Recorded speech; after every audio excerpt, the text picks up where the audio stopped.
Ces deux meubles me sont arrivés dans un bien triste état.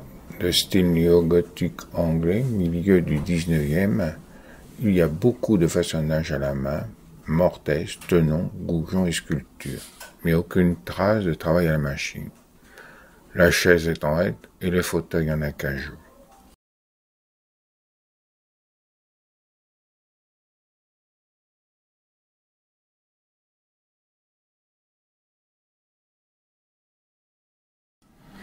Je regarde ce que j'ai reçu, puis je m'aperçois qu'il y a plein de choses. D'abord, le travail qui est fait entièrement à la main, qui est extraordinaire. On voit les tenons d'un côté, les goujons de l'autre, ou la transformation d'un tenon à un goujon, d'un goujon à un tenon. On ne sait pas pourquoi, c'est assez bizarre comme système de fabrication. C'est comme si la personne n'avait pas fait le travail.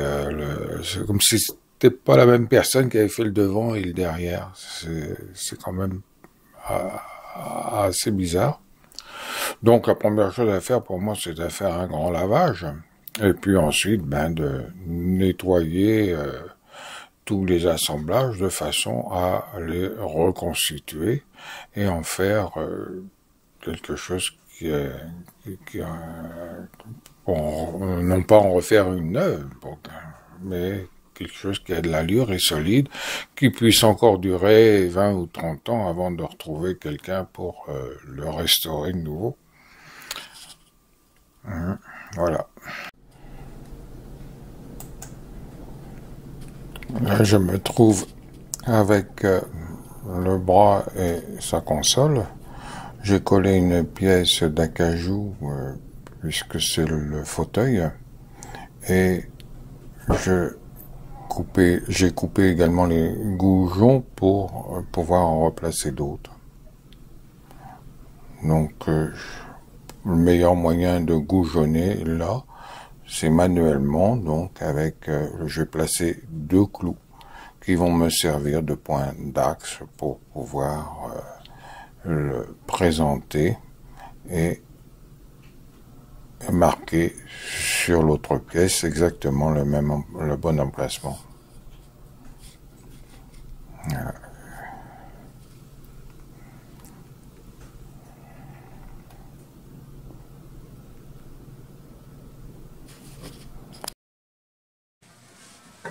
Pour cela, je place 2 clous à l'emplacement des anciens goujons.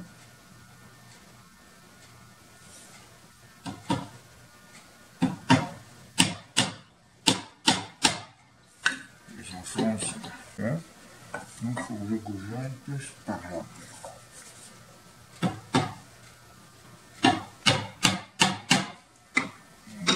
Ici, je suis là, et l'autre, ça devrait aller. Ok. Donc, on recommence. Je viens droit, je recoupe la tête.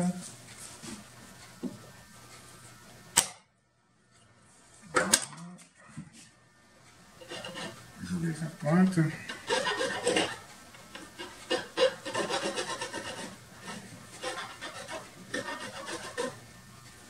Et je le représente.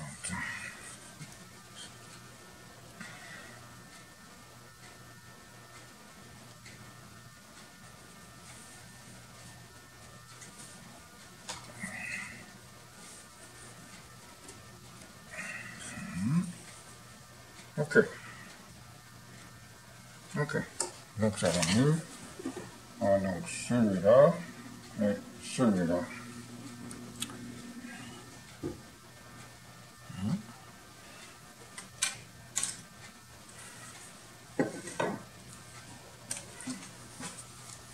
J'enlève mes clous et je vais goujonner.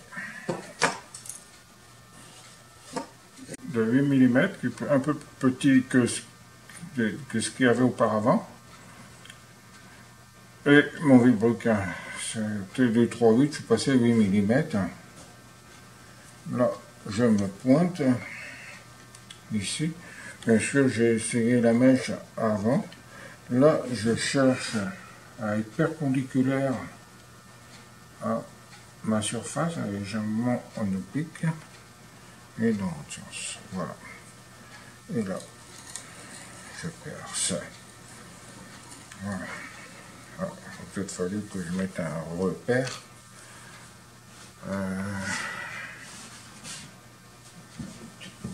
Voilà. Je vais faire environ de 5-8. Ça doit être suffisant. Voilà.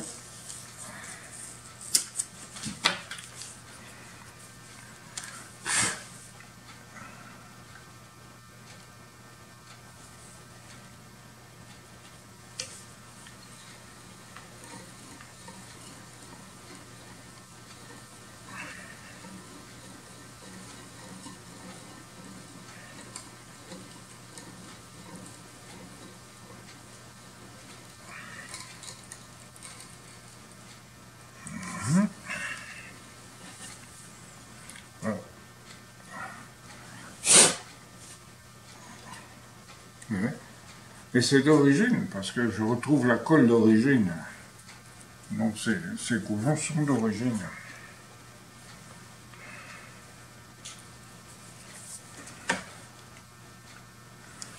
Je vais accentuer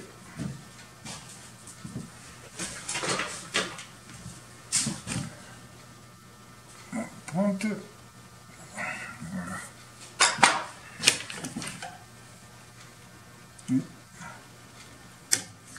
C'est parti. On repère comme ça. Vous voyez, ça n'agresse pas les oreilles, mais je trouve que c'est plus précis qu'une perceuse. Et je la contrôle.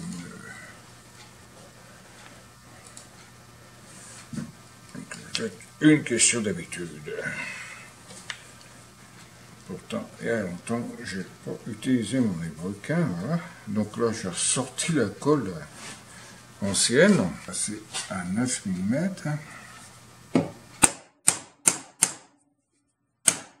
Un morceau de bois.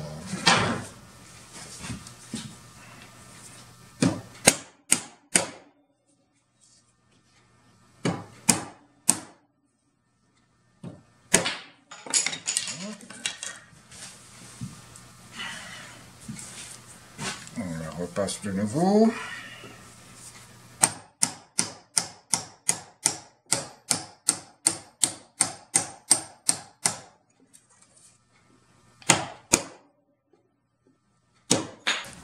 Bien, je dégrossis la console du bras. Ici, je recoupais un peu le collage, la pièce qui me manquait. Puis j'ai ajusté mon goujon. Mes deux goujons. Actuellement, ils ne sont pas collés, ils sont simplement positionnés de façon à avoir une coïncidence parfaite dans mon affaire. Là, je m'apprête à les coller. Je vais coller tout ça, je vais faire chauffer la colle. Je vais coller ça. Et après, je vais terminer ma sculpture de façon que le bras soit correct. Soit comme l'autre.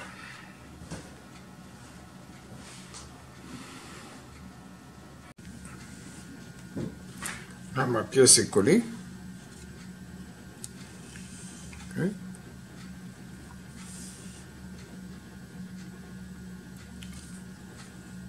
Avec sa pièce de bois. Là, il y a le raccord à faire. Donc, là, je m'apprête à resculpter cette partie-là de façon à le réagréer. C'est pas de la sculpture, c'est du réagréage par rapport à l'autre surface.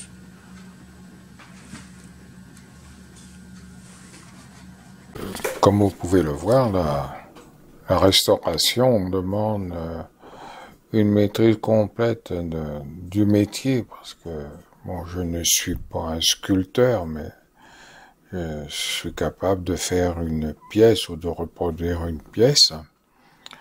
Ça demande de la dextérité et beaucoup d'outils parce que ouais, même pour faire un réagréage d'une pièce existante, il faut manier les gouges avec, dans le bon sens du fil du bois. On a besoin de tout. Donc, ce réagréage est nécessaire. Ça me rappelle comment à une époque où j'enseignais l'ébénisterie, mon patron décide de faire un cours de restauration de meubles, et puis ça a été très bien parce qu'on a eu une première cohorte d'élèves qui avaient fait une formation complète, donc c'était très agréable. C'était un cours donc aux adultes, et puis ensuite il a ouvert ça en pensant que tout le monde pouvait faire ça. Je me suis retrouvé avec un ensemble de gens qui avaient jamais travaillé un bout de bois, et ça a été pénible. Ensuite, je n'ai jamais redonné le cours de restauration parce que ça demandait beaucoup de moi-même, même au niveau du tournage ou autre, c'est pas possible. Vous voyez, j'utilise la râpe pour pouvoir aussi me faciliter mon travail. Dans ma presse, vous remarquerez, j'ai deux pièces de cuir pour pas abîmer les arêtes que j'ai collées et ça évite de serrer trop fort et ça donne une bonne tenue. Alors, voilà, la pièce est faite, elle est prête.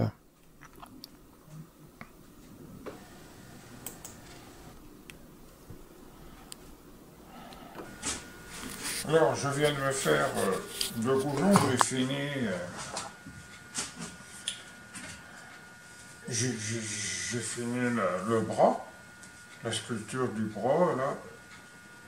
Voilà. J'ai nettoyé. J'ai nettoyé les assemblages ici. Là, les goujons, j'ai repercé ici des goujons de 12 mm. J'ai été obligé de démonter parce que la partie là était complètement brisée ici, mais la pièce était entière, donc je l'ai recollé, mis en place, ce qui m'a obligé de repercer ici. Là, j'ai collé donc mes goujons. Là, je vais y mettre de la colle ici. La colle sort de partout. Je vais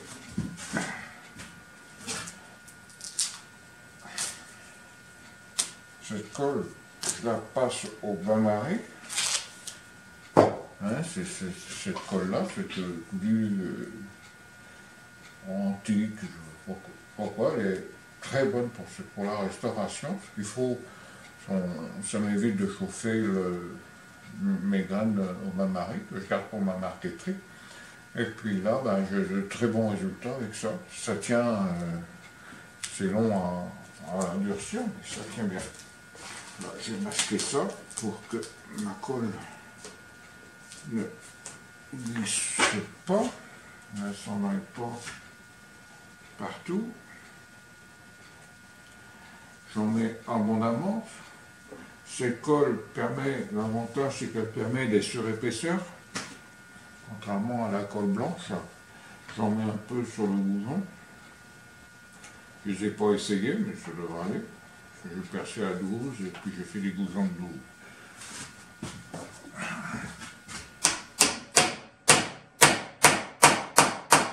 Voilà. Voilà, j'ai l'autre. Ici, je les ai bouchés un peu. Là.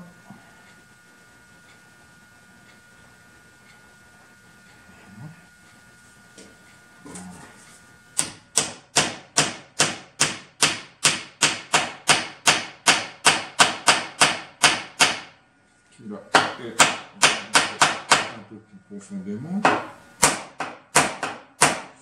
Il ne peut y aller et ça va briser, donc c'est pas la peine d'insister. Ici, j'ai à peu près 1 cm de profondeur. Donc, je vais les couper, me chercher une cale. Voilà, ça se fait un peu moins d'1 cm. Je vais passer au-dessus. Là.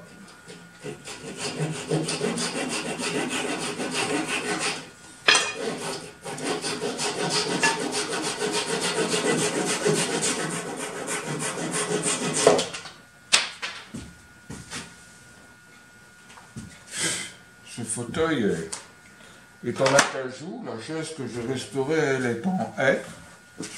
Pour le même aspect, c'est étonnant, de la même série. Mais tout ça est teinté foncé. Était teinté foncé, donc on ne voyait pas l'écart entre les deux. Donc je suis toujours en train de me poser la question, comment je vais finir?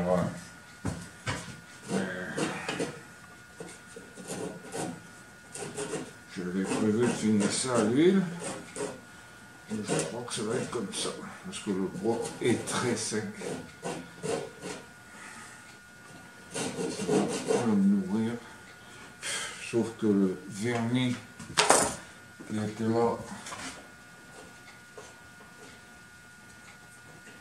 je vais enlever, j'enlève pas la sucre de colle, j'enlève les copeaux. Voilà.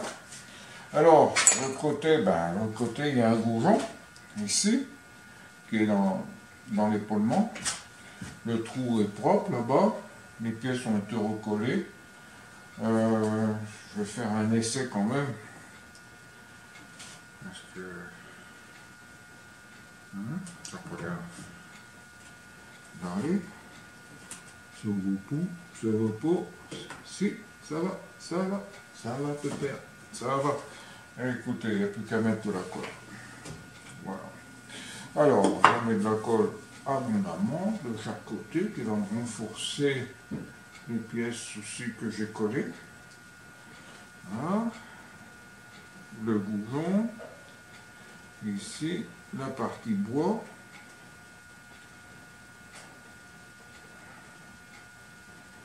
Ici, il y a 2 vis à passer en plus. Donc là, voilà.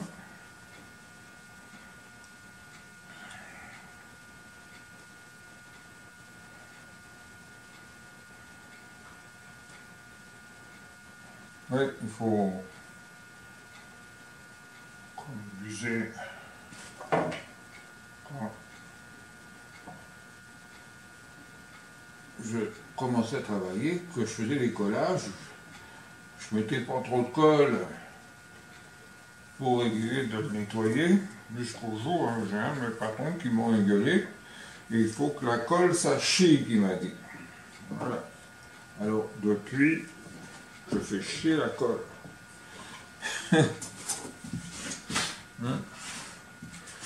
Voilà, voilà.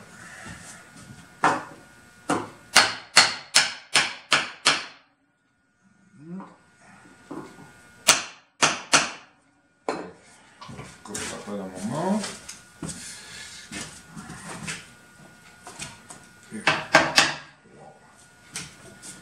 ici, il va falloir que je fasse.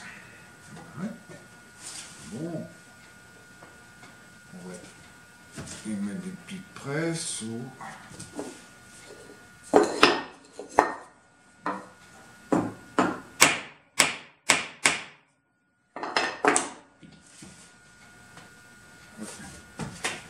C'est pour ça qu'ils auraient mis des vis là.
Alors après avoir bien sablé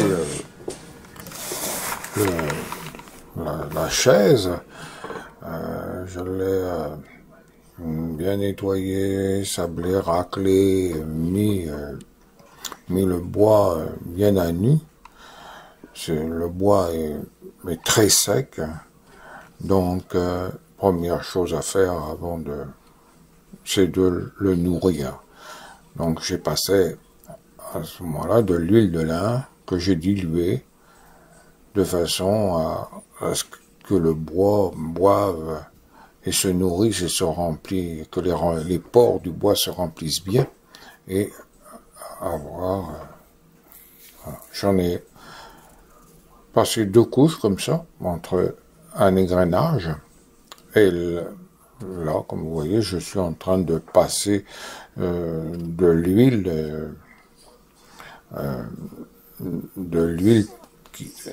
teintée. C'est une huile allemande, l'Ivox, c'est une très bonne huile qui durcit et qui nous donne une bonne tenue de richesse. On n'est pas obligé d'en mettre beaucoup. Ce qu'il faut, au départ, c'est bien mouiller. Hein, c'est de bien mouiller, que ça rentre partout, et après, j'essuie. Là, en ce moment, je suis en train d'essuyer ce que j'ai placé, de façon qu'il n'y ait pas de taches. Ensuite, j'ai repassé une même huile en incolore, et puis de la cire d'abeille. Le tout poli et...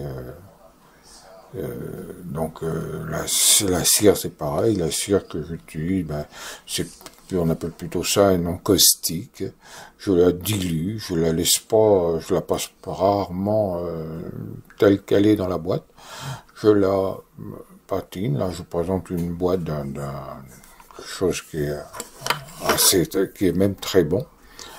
Mais je vais utiliser en général une cire qui est dilué à la térébenthine que je garnis également, et puis un bon essuyage. C'est un travail qui est très long, mais très agréable à faire. Voilà. Merci beaucoup. Pour le nettoyage, j'utilise de l'huile, surtout de l'huile de coude, raccoir en tout genre, papier sablé, du 80 au 320. Mais surtout, avant de faire quoi que ce soit, je regarde et j'étudie l'objet qui est devant moi, l'époque où il a été produit pour pouvoir me mettre à la place de l'artisan qui l'a dessiné, fabriqué et bichonné avec ses moyens d'époque. Tout ce qui est fait en bois massif, en général, me pose beaucoup moins de problèmes que les meubles plaqués, souvent parce qu'ils sont faits en bois plus rare et plus fragile. Les vernis, les cires, les teintures et l'endroit où le meuble a été fait peuvent changer bien ma perception de la restauration à faire. Je ne voudrais pas vous décourager. Commencez par le regarder, flattez-le, bien vous imprégner et commencez par des endroits peu visibles et petit à petit, il va devenir vous. Bon courage.